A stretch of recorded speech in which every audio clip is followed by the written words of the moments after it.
सिंधु घाटी सभ्यता के अवशेष मानव सभ्यता के इतिहास की महत्वपूर्ण विरासत है और इस विरासत के हजारों नगरों में मोहनजोदड़ो सबसे अनोखा नगर है। आज के पाकिस्तान के सिंध प्रांत में लरकाना जिले में स्थित मोहनजोदड़ो अतीत में कभी हमारे प्राचीन संस्कृति का गौरव हुआ करता था।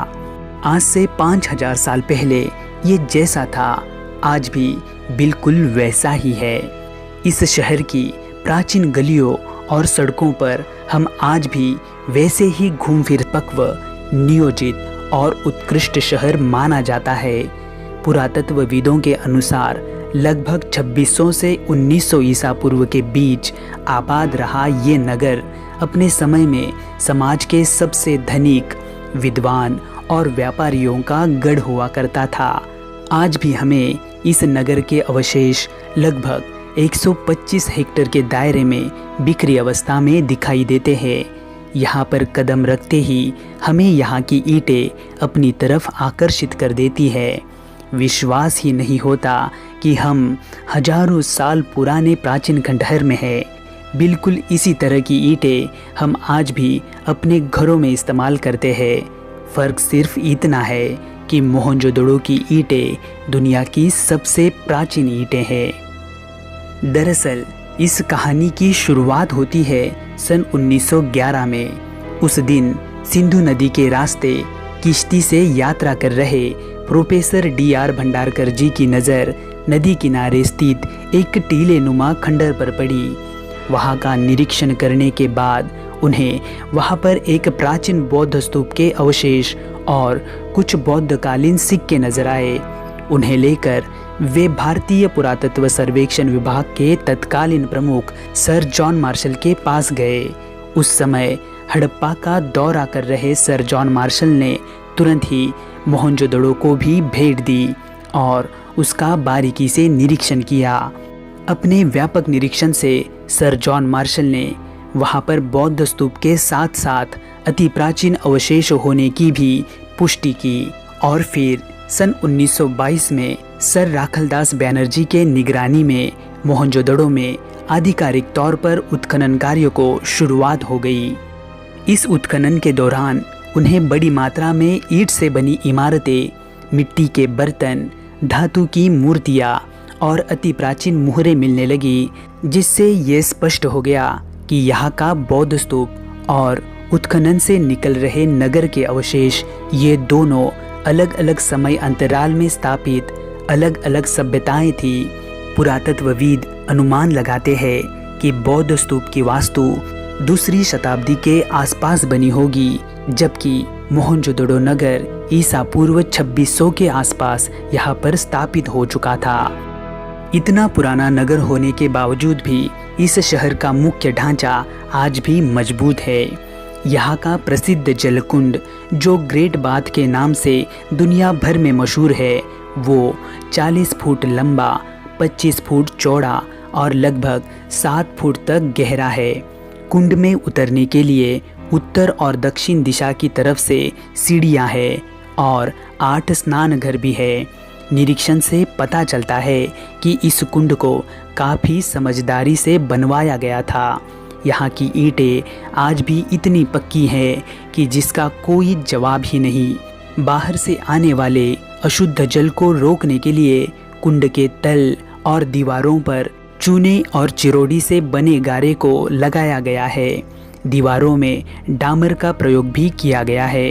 इसमें पानी की व्यवस्था के लिए कुआं और पानी बाहर निकालने के लिए पक्की ईंटों से बनी नालियां बनाई गई है और ख़ास बात यह है कि उन्हें पक्की ईंटों से ढका गया है।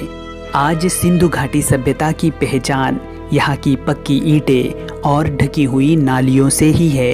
इतिहासकारों का मानना है कि समूचे सिंधु घाटी सभ्यता में मोहनजोदड़ो ही वो पहला नगर है जहाँ के लोग कुएं खोदकर भूजल तक जा पहुँचे थे।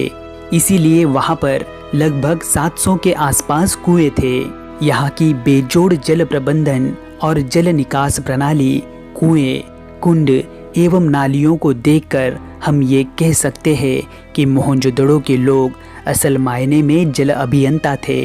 यहाँ की खुदाई से ये बात स्पष्ट हो चुकी है कि यहाँ पर खेती और पशुपालन भी होता था।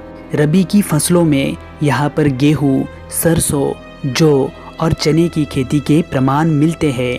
दुनिया में सूत के 2 सबसे पुराने कपड़ों में से एक का नमूना यहीं से प्राप्त हुआ है। यहाँ की सड़कें ग्रिड योजना की तरह एक दूसरे को समकोण में काटती है और ये नगर मुख्य रूप से 2 भागों में विभाजित है, जिसका पूर्वी भाग रईसों की बस्ती या दुर्ग कहलाता है, तो दूसरा भाग निचला नगर यानी कि मध्यम वर्ग की रहने की जगह कहलाता है।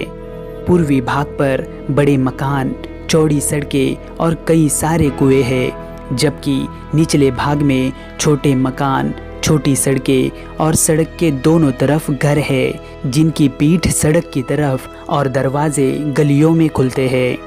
मोहनजोदड़ो नगर के बड़े हिस्से की खुदाई अभी भी बाकी है, क्योंकि पिछले 100 सालों में इसके उत्खनन में केवल 1/3 भाग की ही खुदाई हो पाई है और पाकिस्तान सरकार की तरफ से अब तो वो भी बंद हो चुकी है और इसलिए मोहनजोदड़ो से जुड़े कई सारे राज आज भी जमीन के अंदर दफन है। यहाँ पर एक वस्तु संग्रहालय भी है, जिसमें ज़्यादातर तांबे और कांसे के बर्तन, मोहरे, वाद्य, विशाल मृदभांड, आभूषण, दिए, मापतौल के पत्थर, खिलौने और रोज़मर्रा के औजार मौजूद है।